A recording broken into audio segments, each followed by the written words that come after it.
Good morning, good afternoon, good evening, wherever you are in the world. A very warm welcome to Meet Menaca, episode 91.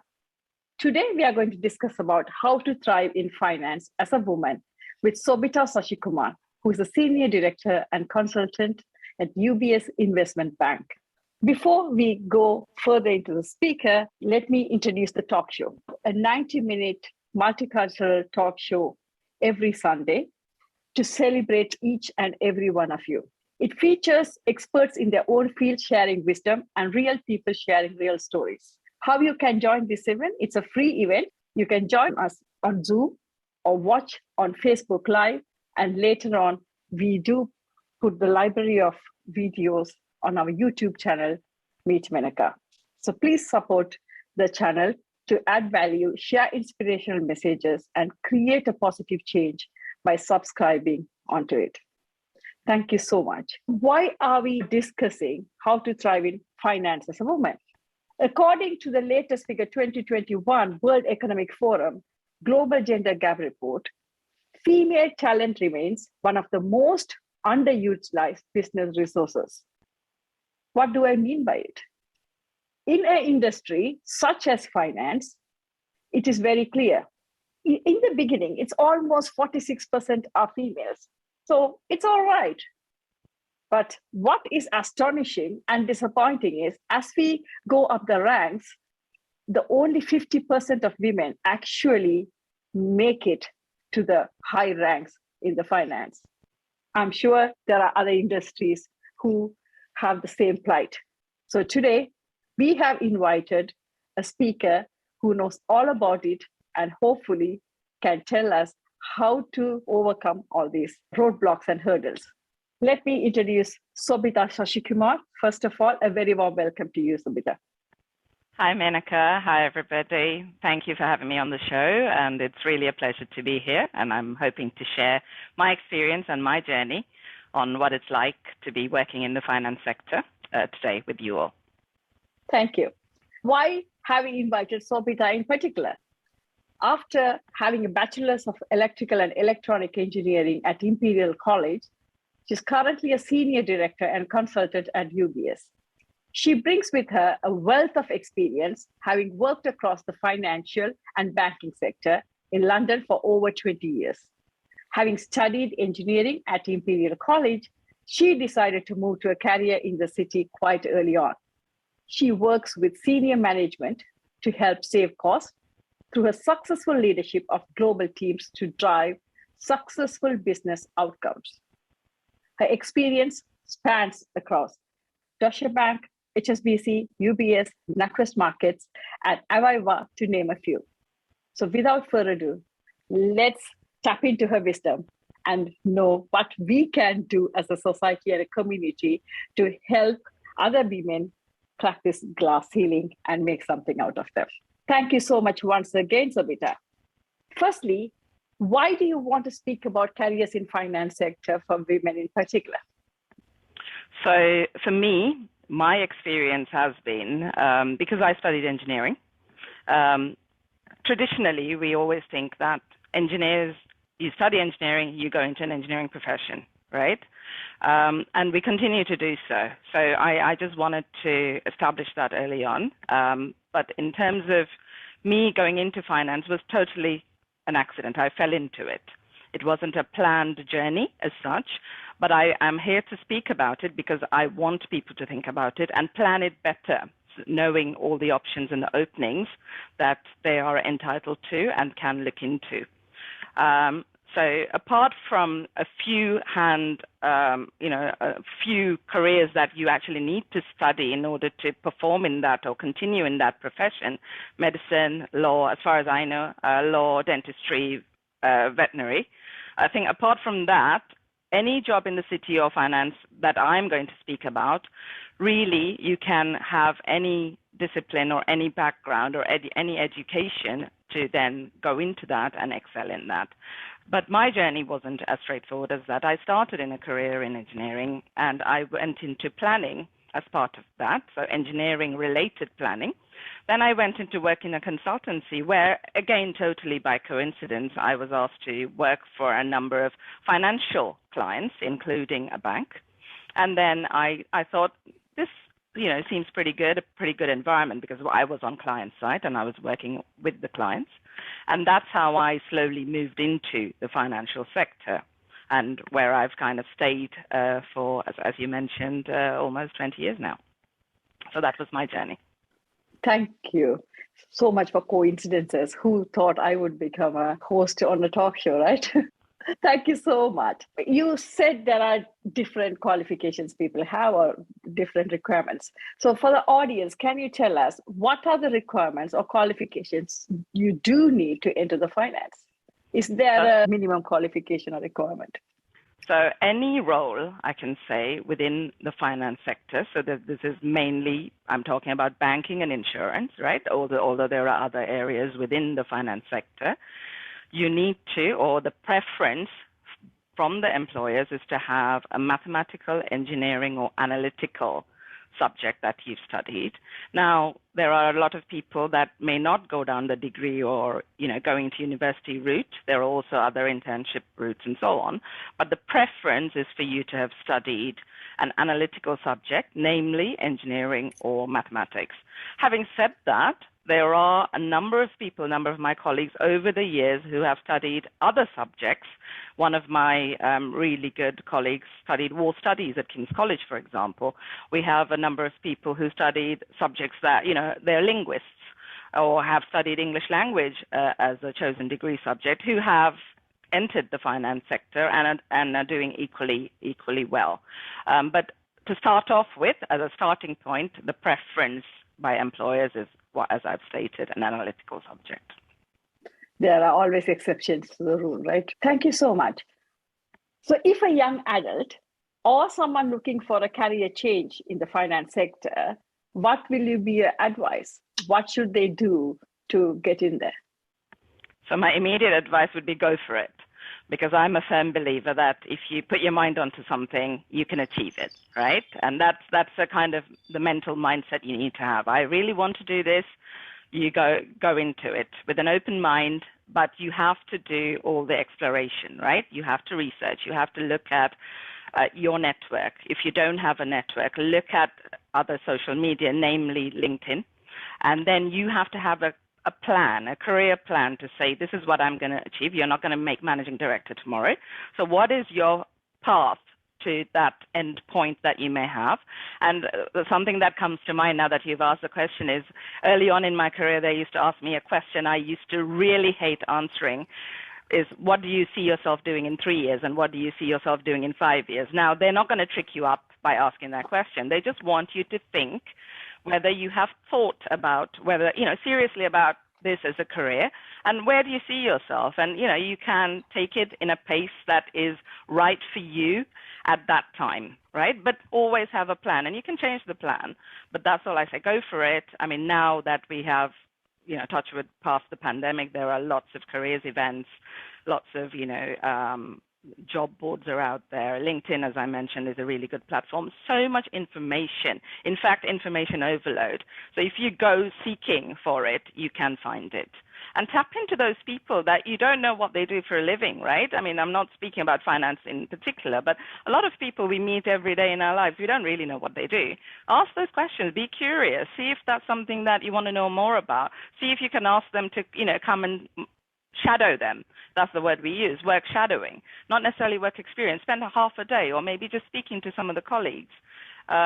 Just see if there is a fit for you, because how would you know? I don't know every role that there is in finance, even having been there 20 years.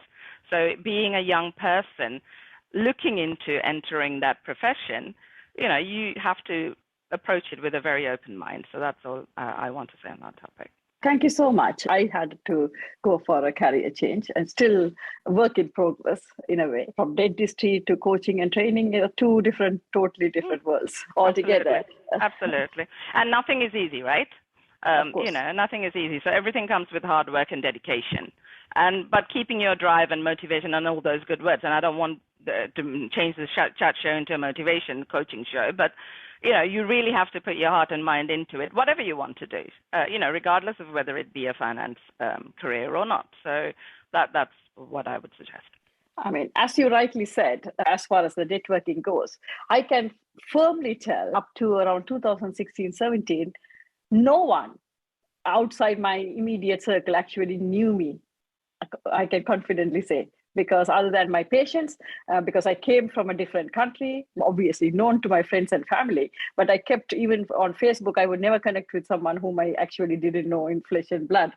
Now you go, I have 5,000 in Facebook, 13,000 on LinkedIn, 10 plus thousand on Instagram. My lifestyle definitely in that aspect has changed because that comes with the territory. As you said, networking is definitely part of it. I am not a networking guru by any stretch of the imagination, albeit against the common belief.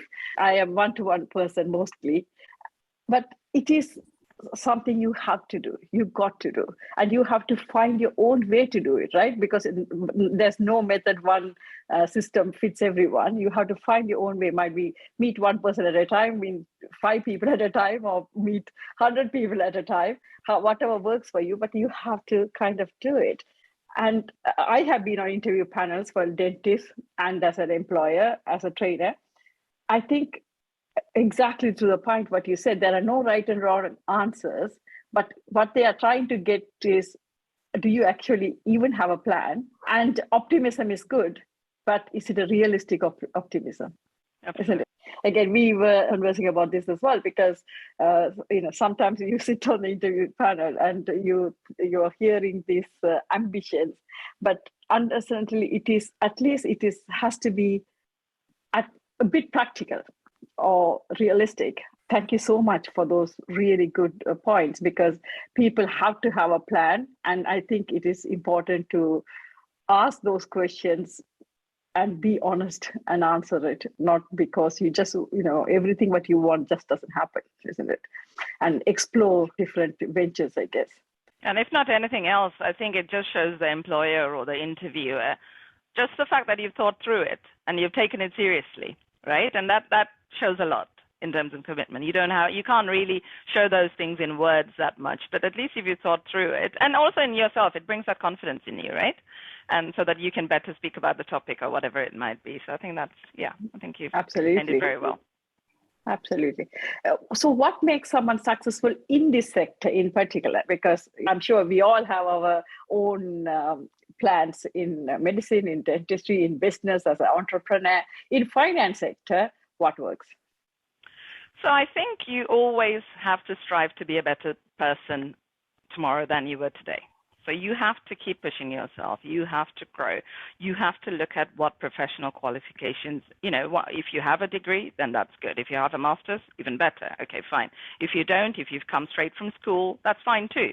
But what are you going to do now that you're here and you can do your day job, as we call it? What are you going to do to take the role of your supervisor or your team lead?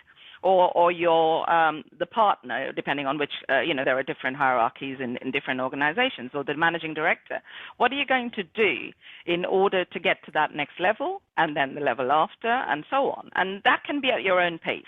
But all I would say is that you need to be a better person tomorrow than you were today from a skills perspective. How are you going to train yourself? How are you going to manage your time? Okay, you're doing a full day's job. You may have a family. You may have people that you're taking care of or supporting, but you still need to develop yourself and keep your motivation and your career goals going, right? So seek for that, professional qualifications. Seek your employer to see what you can get from them, the support you can get from them. There are lots within banking, for example. There's so much internal training that is available free. So all they ask is your time to develop yourself, and you'll get a certificate or something at the end of it. There are internal courses that you can attend virtually, or some that are classroom-based courses, some courses that are recognized across the sector. So because I am down the project management route, I've done things like Prince 2. I'm a member of the Association of Project Management, and so I've done some qualifications with them. So it really depends on which line of work within finance you want to take, but really trying to see if you can get some professional qualifications to then reach that next level, but also, look at bettering yourself and doing those training courses on a regular interval that suits you. So I think that's very important. And that also makes you marketable, right? So it's not only that, and people recognize you for what you are and what you have gained by. It's not only about the qualifications, and I acknowledge that, but you do have to have enough skills so that employers want you. And even, managers internally, if they're looking for someone on the next level and you've demonstrated that you have the ability to do so, then both from a professional and from a personality and interpersonal skills, that's very important, I think. Thank you so much, Sobitha. It's so very important. Obviously, the medical word we would call the continuing professional development courses, and we have to do the minimum. And I'm sure it's in every industry. So thank you so much for telling that. One of my mentors would say, either you can find reasons or you can get results. It is so true, isn't it? You have to get out there and do the work. Yeah, no, absolutely. The other thing I also want to add here is having a mentor. Now, I have had mentors only quite late in my career, but it's very important because they can guide you into how to best develop your professional self. So I always say try and see if you can have someone who is maybe next level up from you, from a career band or ranking, as we call it, or 2 levels up, who has been through the ropes there, has climbed that ladder, who can show you some of the tricks that you may not know, that may not be written down or established, that then makes it a little bit easier for you, and then can show you some of the obstacles as well so that you can manage them better for yourself. So I think the mentor value add is also very good. Some people choose to have a personal mentor as well, not just a career mentor. So it's, you can have any number of mentors you want to have, but a professional mentor definitely in my case has helped. Thank you so much. I couldn't agree more because I have had mentors in different ones, like, of course, in dentistry, but as a coach for speaking, I have had different coaches, different mentors, and I think everyone brings a different pool of knowledge and experience.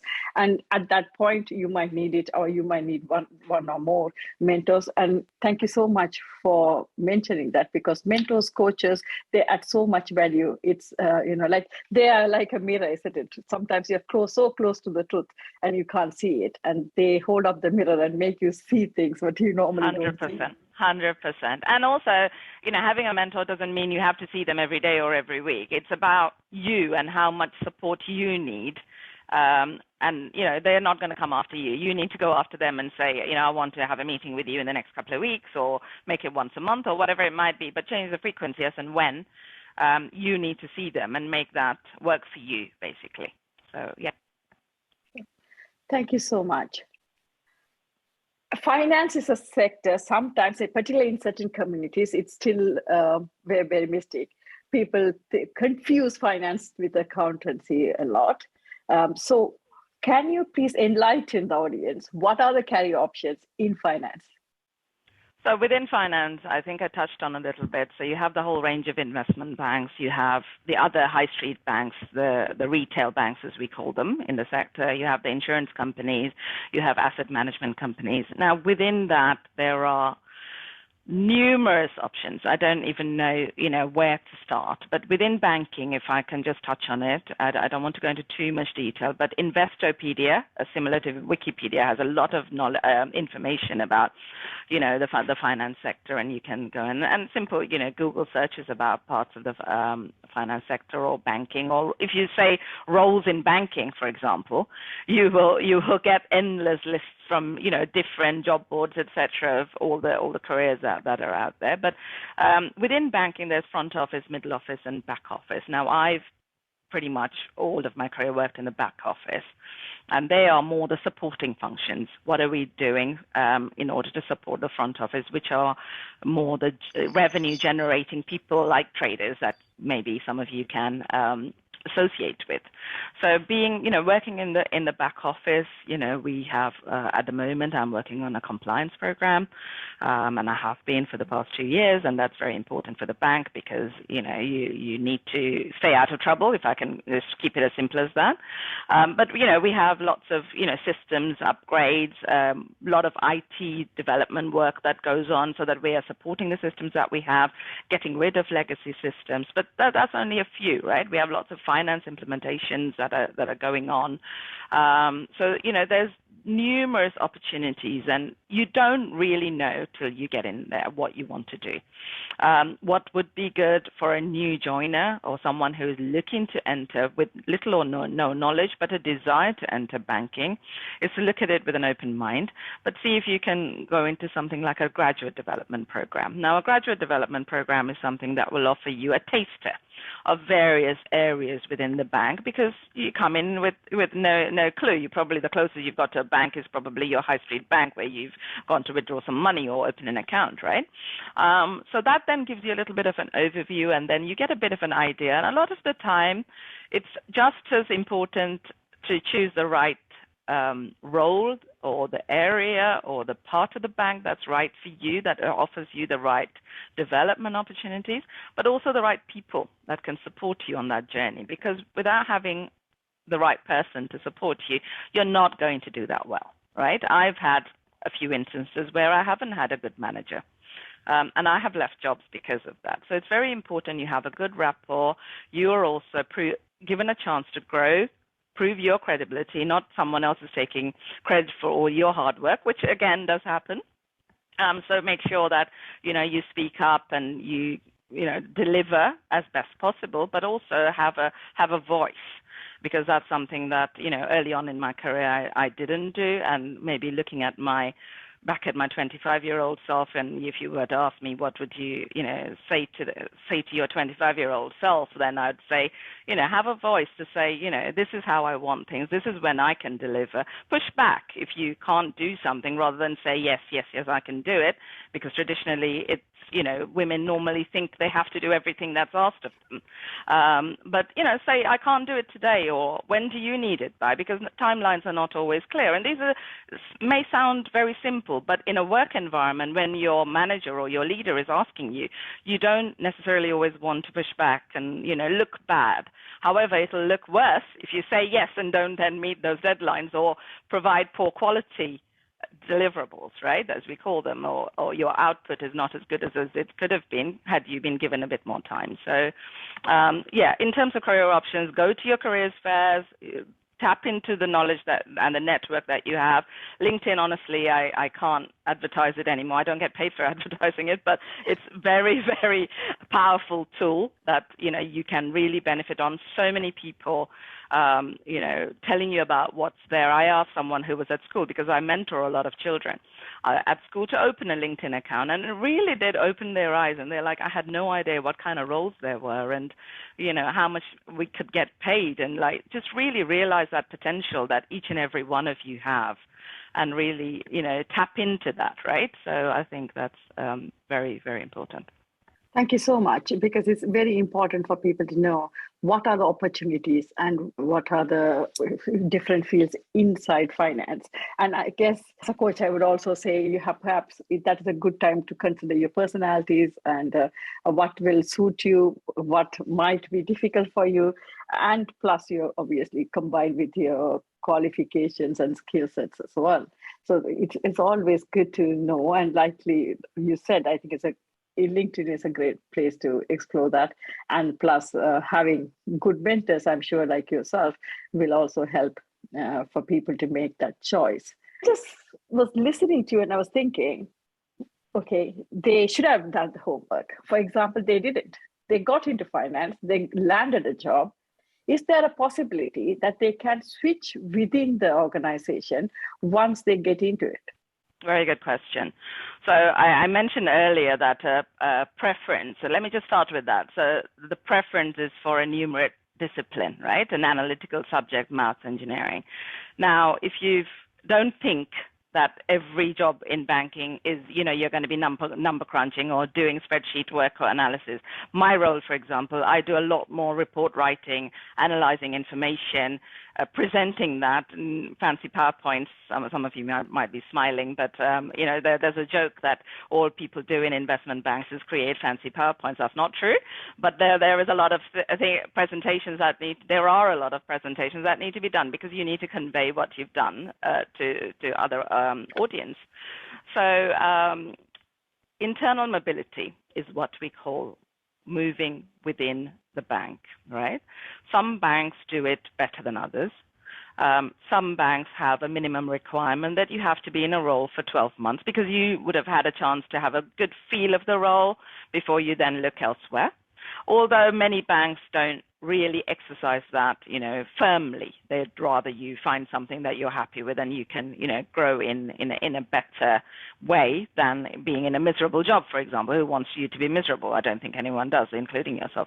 But it's really, so they will have things called internal careers fairs that you can go into, you can listen, they'll advertise jobs there. That only sometimes happens, every 6 months or so, but there are internal job boards where they will continuously advertise other roles and you can go for internal interviews. Again, networking. I cannot emphasize that anymore, right? Getting to know people within the bank, within your area, but within other departments, what they do, and tapping into their knowledge. Word of mouth is very powerful, right? So even before something goes onto a job board, if you know someone and they say, well, we're actually thinking about getting someone for this role, and if you think that's a good match for you, then you can say, can I speak to the manager who's hiring? And a lot of those things happen informally as well. So once you've come in, yes, you may not have chosen the right role, or you may have chosen something that's not at your level, perhaps, or you have issues with the manager, or, we can't always have perfect rapport with every single person, right? Or you may work across time zones, a lot of interaction with US time zone that may not, work for your personal lifestyle. Then yes, of course, there are lots of opportunities to move within banks, and they encourage that because when they hire people, they invest in you, right? There's training, hiring an individual. I can't remember off the top of my head how much it costs. Hiring each and every individual, there's vetting that needs to be done and so on, so many screening processes, and it's a very detailed process, step by step. It takes 3 to 4 weeks just to do the clearing process to join a bank. So they don't want to lose you after you've been here and got some familiarity with the bank. So they'll try and do what they can to keep you within the organization. And that applies across the finance sector, including, insurance and other, as far as I know anyway. So, yeah. Thank you so much, Sobitha. I think that's very useful to know. So even if you are not sure, it's better to take the job and explore, and not blindly, of course, as we first said, you have to know the facts. But, we don't sometimes know everything as an outsider. When you go inside, you might feel that you are more fit into another role. And I think that shouldn't put you off from the outset, particularly as young people, to get into the role. At the beginning of my career, and you've made me remember that someone who was a very senior lead in my department, he started in the mailroom as a mailroom assistant with, I think he must have done GCSEs, if that. Now, this is going back, 20 years, right?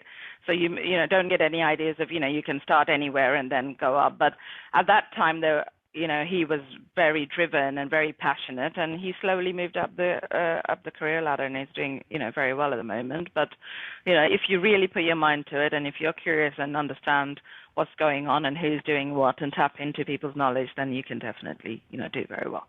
Thank you, Sobitha. Now let's face the elephant in the room. Why should you consider the finance sector as a woman, or rather, what are the roadblocks women face in the finance sector in particular? So nothing is easy, okay? And we will have roadblocks regardless of which career you choose. So there's no easy road to success, right? If you're a doctor, there will be sleepless nights and you'll be working shifts. If you are, I don't have to go through each and every role, right? If you want to be successful, there do have to be some sacrifices that are made along the way. How quickly you go up the career ladder, that's something that you can decide in finance, right? No one is going to say, why didn't you make it to the next level? It's been 2 years and you've been doing the same thing. You can actually choose the pace of progression, okay? If you want it quicker, you can have it quicker, but no one is asking you to then, push. It is expected that you will develop yourself and you will not stagnate, but more for your own personal self than from an organizational perspective, okay? So that for me has worked quite well because, even though the standard 9 to 5 has not been applied in investment banking, I haven't, and maybe because I'm working in the back office, I've been able to manage my time so that my work-life balance has been, really quite good. I can count with one hand how many midnights I've worked over the 20 years, and that's good. I probably, thinking about it, probably 2, which is not bad for 20 years, working 2 midnights to deliver something, right? And, standard hours, we try to stick to. We're not, sitting there to please our manager. If we've done our work and if we've managed it, then that's fine. So that's kind of something that has really helped me because I'm a mum. And especially when children are younger and you need to pick them up from the nursery at whatever time. I also had periods of time where I had to support my parents. So, regardless of what your personal circumstances are, you can work around that and manage both a family or your personal lifestyle or whatever you want to have and a career in finance and be successful. Yes, the pace would be different. If you were fully dedicated and you were, burning the candle at both ends, as they say, then yes, you may have progressed a little bit faster. But I know that people who have managed both successfully, I think for me personally, it just requires planning. I need to really think about, okay, I have an after-work meeting tomorrow, so I need to think about what my kids are going to eat for dinner. Right? Simple as that. But you just need to think ahead a little bit. It's not, again, as I say, it's not rocket science, but you just need to plan your week out. During the pandemic, oh my God, everybody was at home. That wasn't fun at all. I was so glad to go back into the office, right? Oh yes, I love my family, but you still need to get your work done. And you need to then, manage expectations at home. So it was like, when they see you, they think they've got you. No, you're still working. So it's better to be out of sight, out of mind kind of thing, right? So for me, that was a bit of a challenging time, even if I can say that. But the career in finance for me has opened doors, stretched me, enabled me to develop at my own pace. And that has been the best experience that I've had. Yes, I have had managers who've handed me stuff at 4:30 in the afternoon, knowing that I need to log out at 5 to pick up my child from nursery at 6 o'clock, and otherwise, there was no option, right? And there were times that I've had to log in from home to finish off work or start early or, manage those things, but there were exceptions rather than the norm. And I appreciate the industry for that. Now, this is going back 20 years, right? Now, work-life balance, and I think some ways thanks to the pandemic, we know people can work from anywhere. If they are driven, they will do well regardless of where they are physically operating from. They don't really need to come to the office. They can work different hours. We have become more and more open to the work-life balance concept. As soon as the work gets done, it's fine, that kind of mindset. I mean, within banking, even before the pandemic, I have to say, we were always open to working from home, and we did allow that. There was always 2 days a week. Many organizations said, yeah, you could work from home 2 days a week, right? But now even more so, but a balance, a hybrid working as we call it. So I think that's probably would be, what I would say in terms of why, especially if you're a woman. You should, and it's a very rewarding, I forgot to say, it's a very rewarding career, right?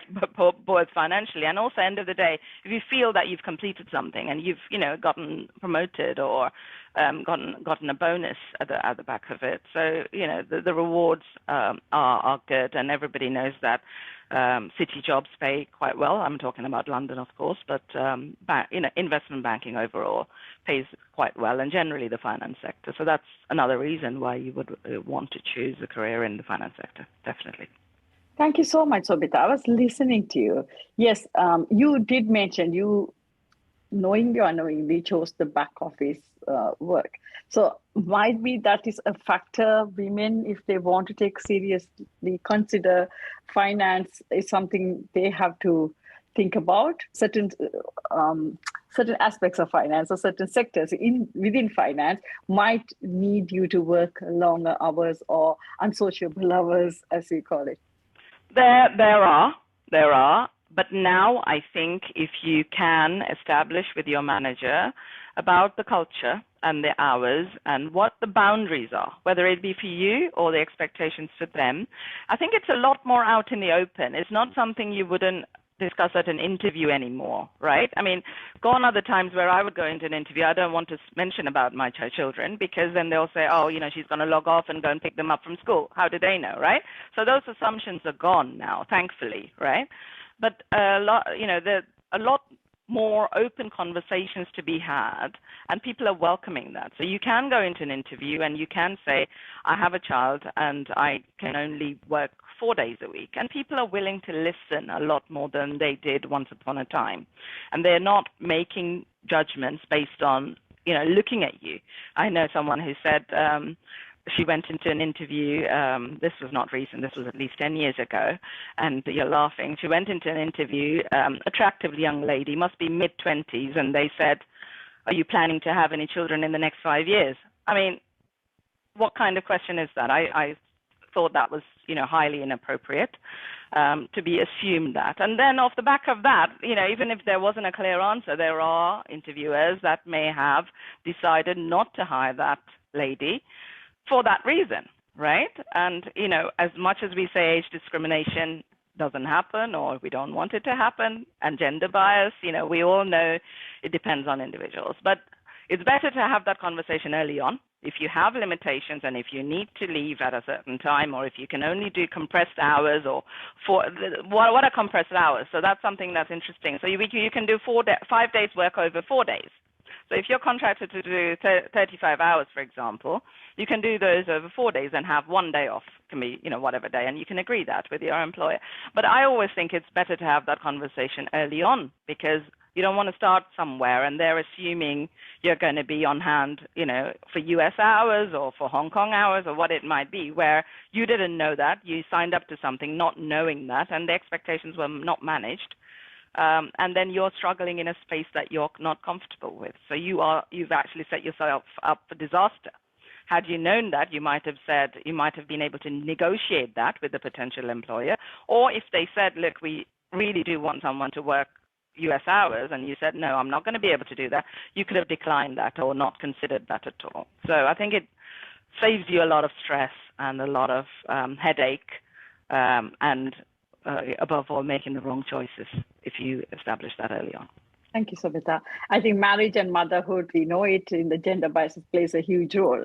But one of our speakers not very long ago mentioned the movement. Like, if a man has to just pack the bags and fly, it's easy. Or even if they have to move jobs in another city, and obviously the mindset. I think there's enough research to show women have more limiting beliefs or roadblocks within ourselves. What are your thoughts about it?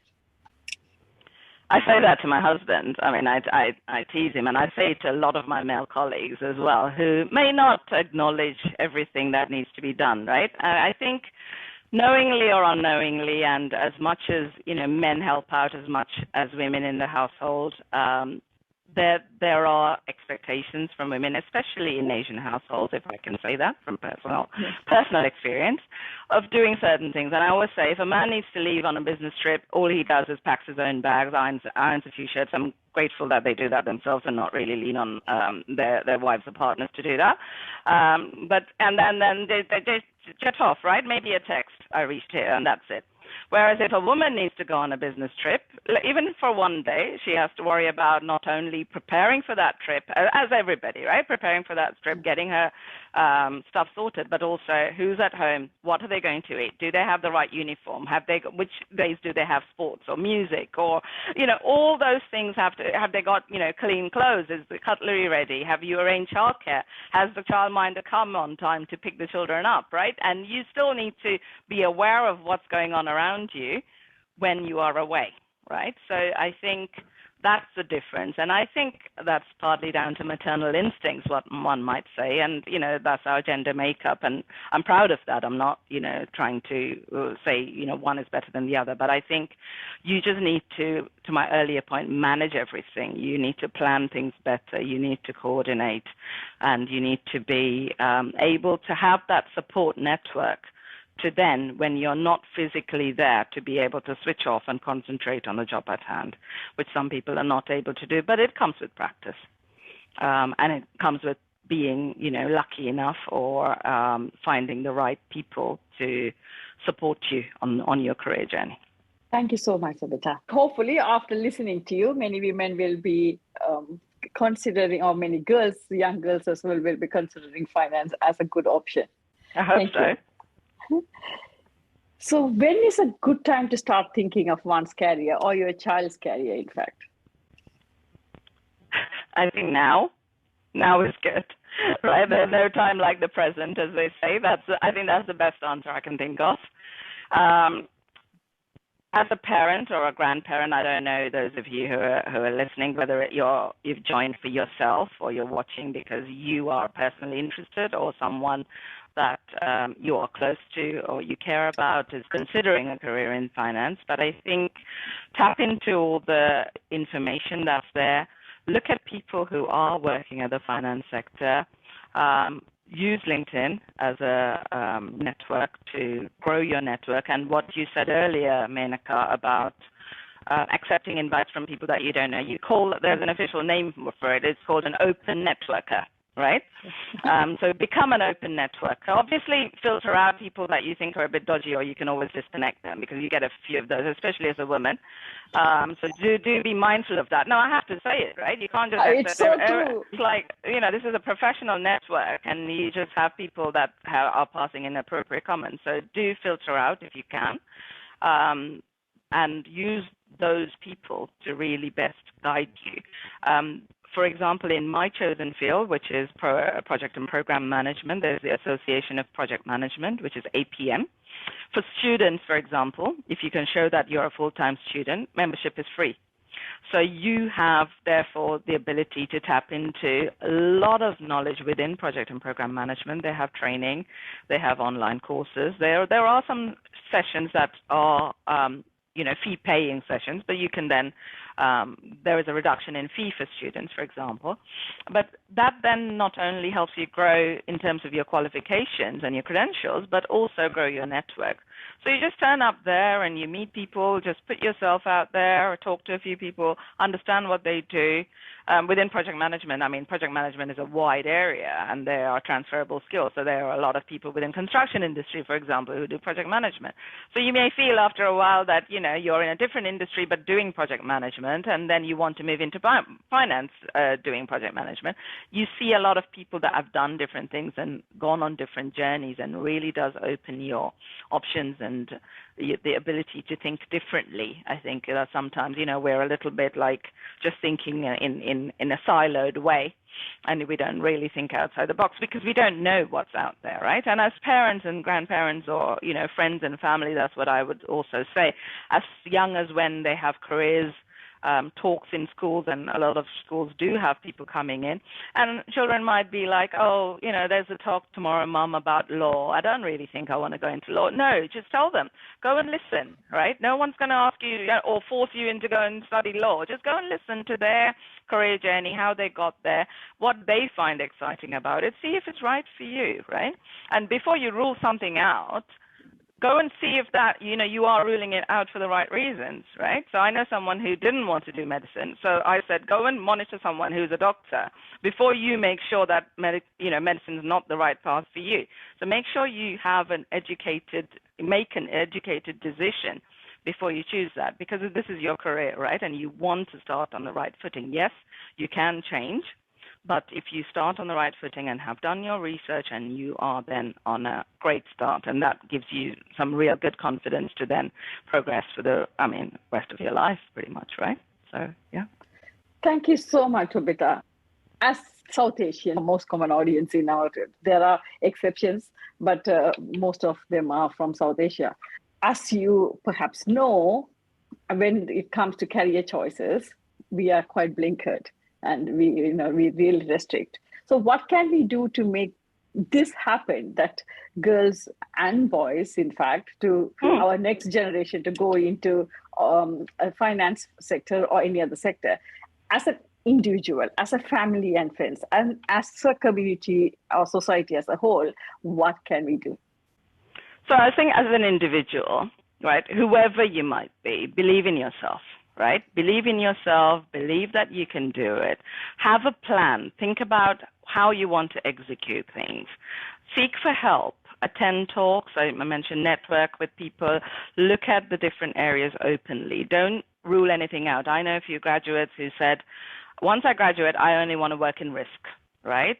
And the roles within risk are very few, right? So you don't get that many options. And you may not believe it, but even as a graduate, many employers in banking, they expect you to have some kind of experience. So if you can use your summers usefully, I mean, I'm not saying spend 6 weeks working in a bank, but maybe take half a day to go and see if you can shadow someone or just talk to someone about what they do, then that goes a long way. And make an educated decision for yourself, right?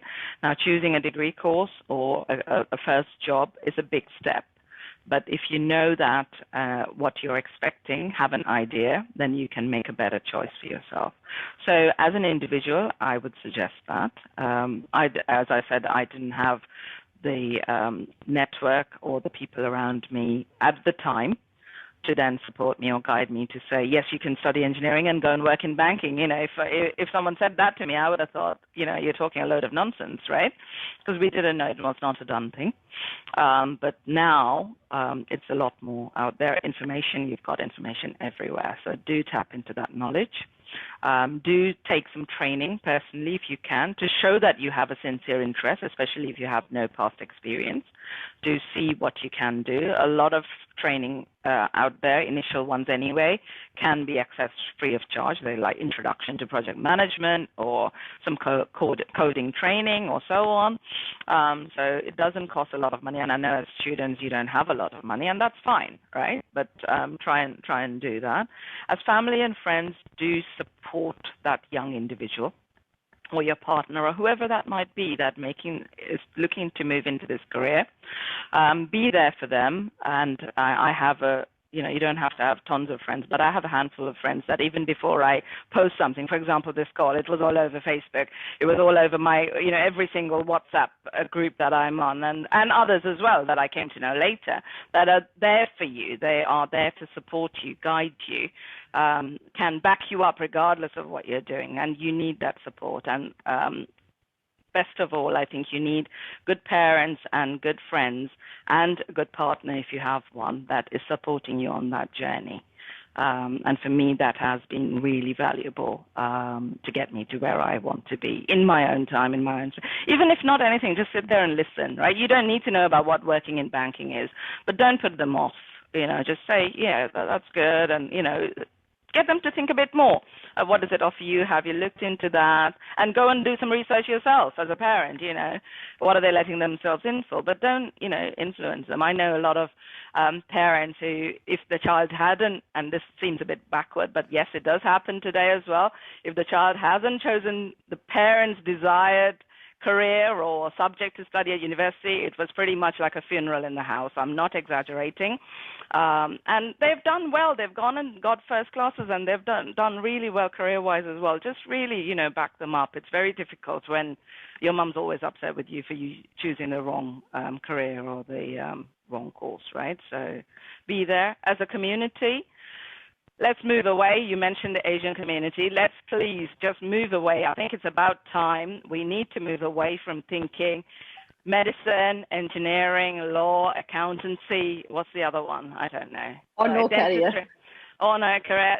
Let's move away from thinking those are the only career options we have. We are in a very well placed in the UK again, and I don't know where any of the others are from, but we are in an environment that offers so many opportunities, right? And if you put your mind to it, if you have the credentials, if you are motivated and driven, you can become what you want to be, who you want to be, right?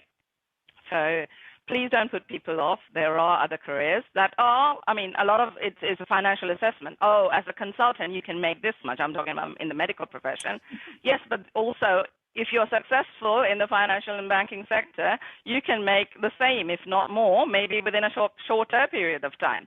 So please don't, and you can, all you need to do is just go into Google and just look at, how much does a director in investment banking gets paid, right? And you'll get a band, right? It'll say something like, I don't know, 50 to 80,000 pounds an annum or something. You can do the maths yourself, right? I don't need to tell you. You don't need to believe what I say. You can go and do the work yourself and find out at the click of a button now that we have, thanks to Google and all the other information that's out there.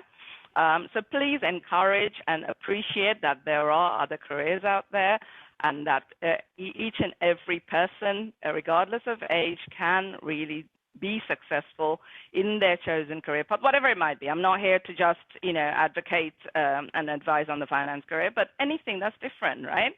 So I really feel passionately about that. Luckily for me, even though my parents maybe would have preferred the medicine route for me, once I said I didn't want that, my parents were fine with it, and I really appreciated them for that, right? And to this day.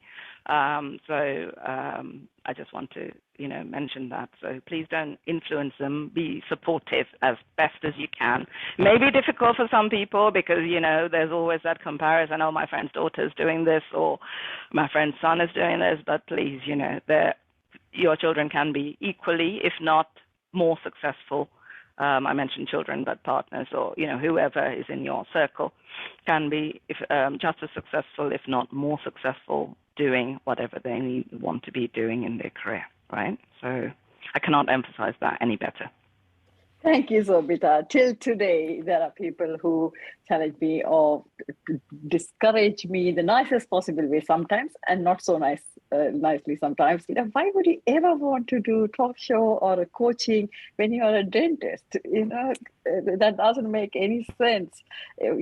Understand until I have lost my brains.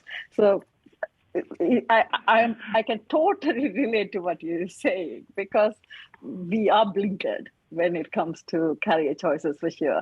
Thank you so much for that. As an individual, if you want to do it, right?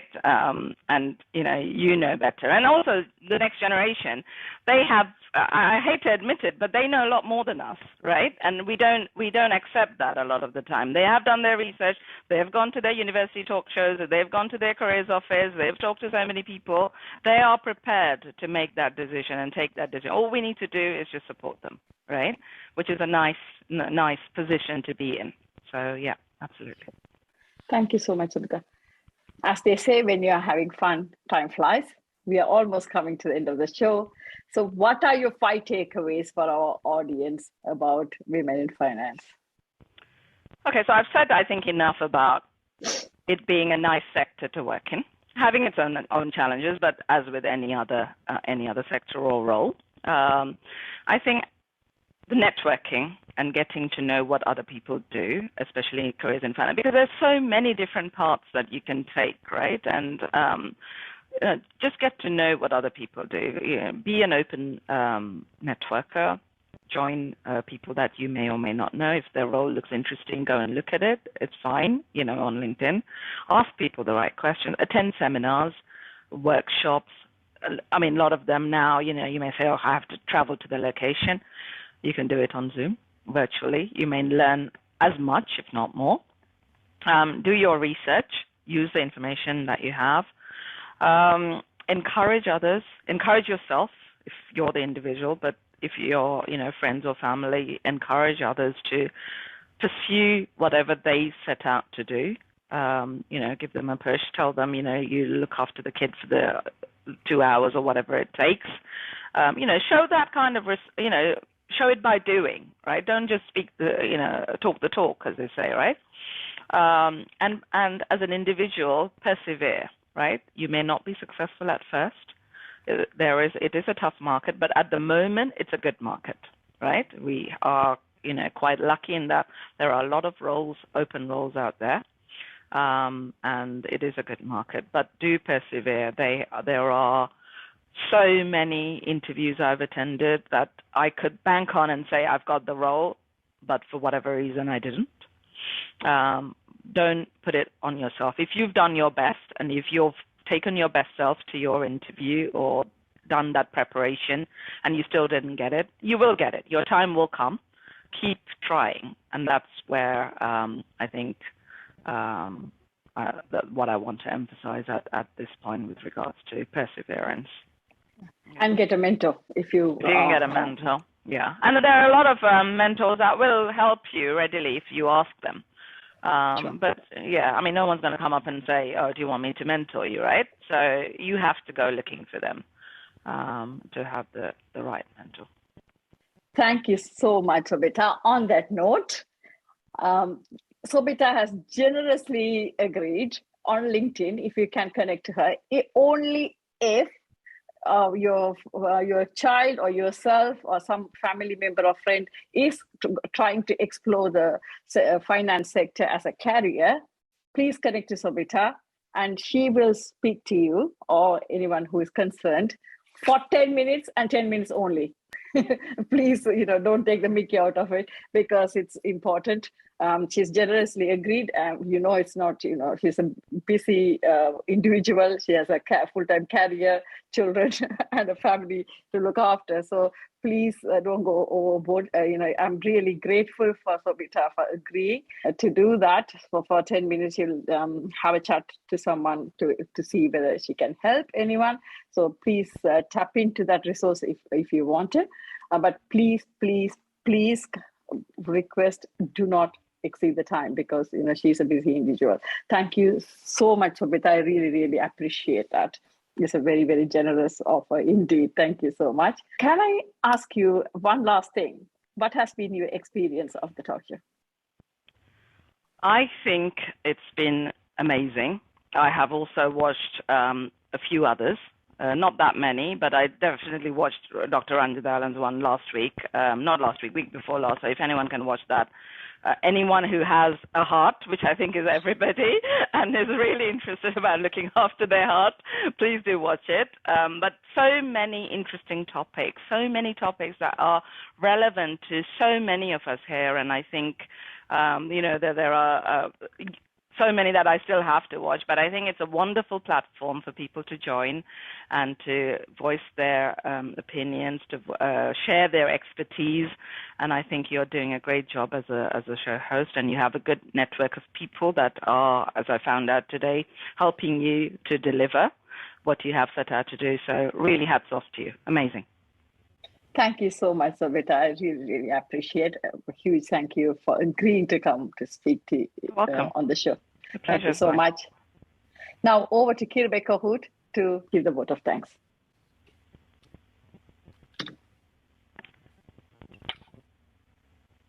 Hello, everybody. On behalf of Meet Menaca, celebrating you, we would like to thank the people on the Facebook who have faithfully come and support our group every week. And we want to thank you. And for those who participate on this Zoom, we have seen many faithful people who have become our friends now, who have supported us. We want to extend our appreciation and say thank you. Last and not least, to Sobitha, who has come to give us a time and shared her deep insights on finance. I used to work in a bank for 17 years. I took a change in career path because I wanted to explore my creative side. But, for you to hold on to this position till now because you have found your purpose. And I'm so happy to be here to give you the vote of thanks because you have been relentless in your pursuit for expansion. You have given us an insight on how you pursued with purpose in the area of finance. Listening to you, you have made the right connections in finance and mastered the art of being the person, the good and the smart and the person with all the knowledge And that's how you made it possible to share it with us today. And purpose, connection, and mastery is something I think in the area of finance, it is important. And thank you for coming and sharing your success story and to motivate others to go into finance. We'd like to thank you, and it is gracious of you to give your time. Thank you, Sobitha. Thank you, Kirabai. Appreciate it. And as I said, the pleasure is mine. Thank you. Thank you so much once again. Thank you, Kirabai. Thank you so much, everyone who is on the Zoom call and on the Facebook. For people who are on the Zoom call, please hold on. You will get the chance to ask questions to Sobitha individually after a few minutes. So please hold on. Episode 92 with Dr. Sashikumar, who is a consultant vascular surgeon in the UK. He will be coming and speaking about varicose veins, following what Sobitha said. Like heart, we all have veins, and that's a good chance we can develop it. So I would recommend everybody to come and have a keen ear and listen to what he has to say. Once again, thank you so much for people on the Zoom and Facebook for supporting us week after week. A huge thank you for the speaker, Sobitha Sashikumar, for gracing our talk show. And thank you for those who have subscribed to our YouTube channel. At this juncture, I would like to humbly request you to support us to grow and make an impact by subscribing to our YouTube channel called Meet Menaca. For people who are on the Facebook, it has come to that time of the day to say goodbye. Until we see you again with episode 92 with Dr. Sashikumar, who is a consultant vascular surgeon, to discuss varicose veins. Be safe, be happy, and keep smiling.